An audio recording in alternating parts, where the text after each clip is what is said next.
What is the World War III? Generals are always preparing for the last war. Sir Winston Leonard Spencer Churchill. Times are quite dubious these days.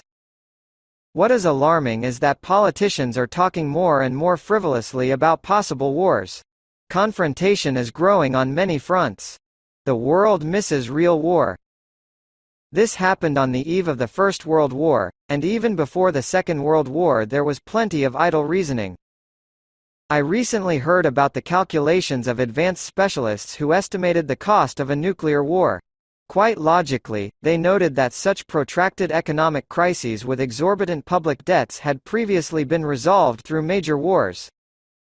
The most striking example is the protracted recession of the 1930s in the United States. After World War II, this country became a world economic and military leader. So, supposedly the crisis will cost $30 trillion, and a nuclear war will cost only 15.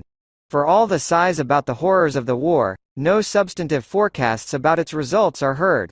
Meanwhile, human historical experience provides a simple and clear way to assess the human losses from the Third World War.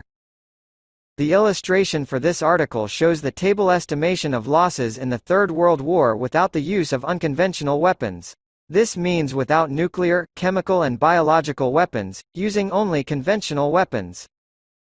If we accept that the era of global wars began with the Napoleonic Wars, then 3 points make it possible to construct a graph of possible losses in world wars depending on the time of their occurrence.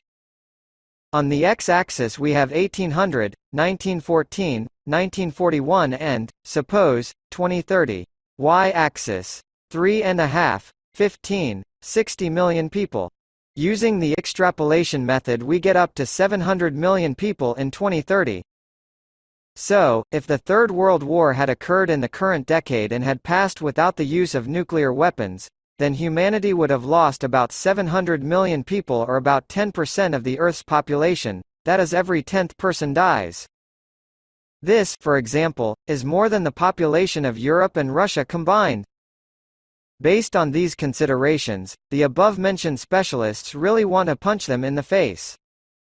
And it's high time to force the high-ranking political elite to take measures to guarantee security.